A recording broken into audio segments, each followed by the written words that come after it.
In the heart of Jerusalem, a city at war, King David, a man described as being after God's own heart, walked on the roof of his palace. It was a cool evening, a time for reflection, but David was restless. From this vantage point, he could see the city spread out below him, and it was there his eyes landed on a sight that would change the course of his life and his kingdom forever. He saw a woman, Bathsheba, bathing. Her beauty was captivating, and in that moment, the king was consumed by a desire that overshadowed his judgment. He learned she was the wife of Uriah the Hittite, one of his most valiant and loyal soldiers, currently away fighting for him on the front lines. But this fact did not deter David. He sent his messengers to bring her to the palace. That night, the king and the soldier's wife lay together, an act of betrayal against God, against Uriah, and against the kingdom David was sworn to protect. The momentary pleasure set in motion a devastating chain of events. A short time later, a message arrived for the king. It was from Bathsheba, and it contained 3 simple, terrifying words: "I am pregnant." Panic must have gripped David's heart. This was a catastrophe. Adultery was a sin punishable by death, and the child's existence would expose his crime to everyone. His reputation, his authority, his very life were on the line. He needed a plan, a way to cover his tracks. His first idea seemed clever enough. He would bring Uriah back from the war. He summoned the faithful soldier, pretending he wanted a report from the battlefield. David greeted him warmly, asked about the war, and then urged him, "Go down to your house and wash your feet." It was a subtle command to go home, spend the night with his wife, and thus make it seem as though the child was his own. The king probably breathed a sigh of relief, thinking his problem was solved. But Uriah was a man of extraordinary honor, a stark contrast to the king he served. Instead of going to his comfortable home and his beautiful wife, Uriah slept at the entrance to the king's palace alongside the royal servants. When David heard this the next morning, he was baffled. He called for Uriah and asked him, "You've just returned from a long journey. Why didn't you go home?" Uriah's reply was a powerful indictment of David's own actions, though he didn't even know it. He said, "The ark in Israel and Judah are staying in tents, and my commander Joab and my lord's men are camped in the open country. How could I go to my house to eat and drink and be with my wife? As surely as you live, I will not do such a thing." This soldier's integrity was unshakable.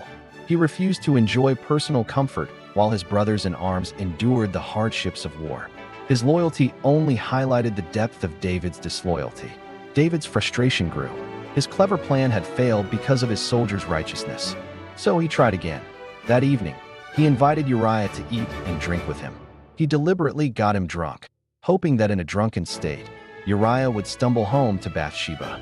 But even then, intoxicated and weary, Uriah's honor held fast. He once again went out and lay down on his mat with his master's servants, never once setting foot in his own house. At this point, David's fear and desperation curdled into something far darker. The man who once wrote beautiful psalms of praise, the shepherd boy who had faced Goliath with nothing but faith, was now plotting murder against one of his most loyal men. His heart had become hard and cold. He resolved that if he couldn't hide his sin, he would eliminate the man he had wronged. The next morning, David penned a letter. It was a cold, calculated death sentence. He addressed it to Joab, the commander of his army, and in an act of unimaginable cruelty, he handed the sealed letter to Uriah himself, asking him to deliver it to the front lines. Uriah, loyal to the very end, took the letter containing his own death warrant and set off, completely unaware of the king's treachery. The contents of the letter were chillingly precise. David wrote, "Put Uriah out in front where the fighting is fiercest, then withdraw from him, so he will be struck down and die." He was using the enemy's sword to commit his own murder, trying to keep his hands technically clean while his heart was stained with blood. Joab, the army commander, received the letter and understood the king's command. He was a man accustomed to the brutal realities of power and war. During a siege on a city, he followed David's orders exactly. He assigned Uriah to a place where he knew the strongest enemy soldiers were. Then, as the battle raged, the Israelite soldiers pulled back, leaving Uriah the Hittite exposed and alone. He fought bravely, but he was overwhelmed. Uriah, the honorable soldier, the faithful husband, was struck down and died on the battlefield, a victim of his own king's sin. When the news of the battle reached Jerusalem, the messenger reported the army's losses to David, including the death of Uriah. For David, this was the news he had been waiting for. The final obstacle to his cover-up was gone.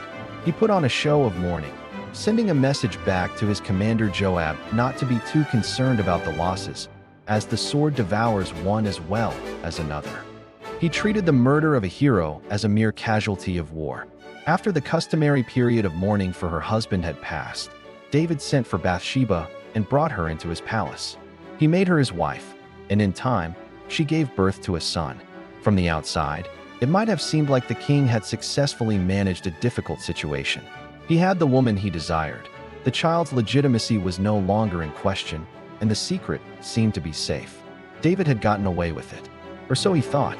The story takes one final, crucial turn. The Bible states it simply but powerfully, but the thing David had done displeased the Lord. God had seen everything. He saw the lust, the adultery, the deceit, and the murder. Sin committed in secret is still seen by God, and it cannot be ignored. God sent the prophet Nathan to confront the king. Nathan didn't come with fiery accusations. Instead, he came with a story, a parable. He told David about two men in a town, one rich and one poor. The rich man had vast flocks and herds, while the poor man had nothing but one little ewe lamb that he loved like a daughter.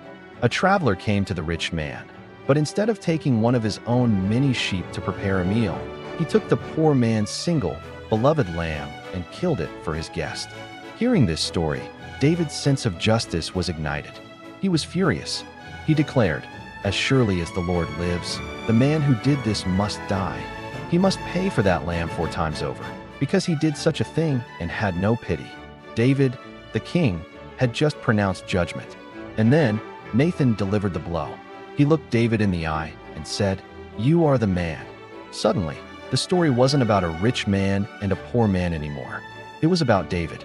God had given him everything, a kingdom, power, wealth. And yet, he had taken the one thing that belonged to his faithful servant, Uriah. Nathan laid out David's sins, from the adultery with Bathsheba to the murder of Uriah by the sword of the enemy. The weight of his actions finally crashed down on David. His cover-up was blown, his righteousness was a sham, and he stood condemned, not just by a prophet, but by his own words. He confessed simply, "I have sinned against the Lord," while God, in his mercy, would forgive David and not demand his life. The consequences of his sin were severe and long-lasting. Nathan prophesied that the sword would never depart from David's house, that his own family would rise against him, and that the child born to him and Bathsheba would die. These weren't just punishments.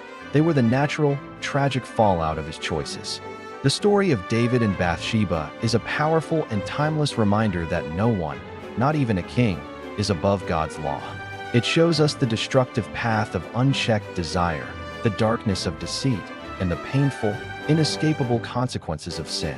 But it also shows that even in our deepest failures, the path to restoration begins with honest confession. Thank you so much for watching. This is one of the most intense and human stories in the Bible, and it has so much to teach us. If you found this story compelling, please hit that like button and subscribe for more deep dives into these incredible accounts. Let me know in the comments what you think is the most powerful lesson from David's story. I'll see you in the next video.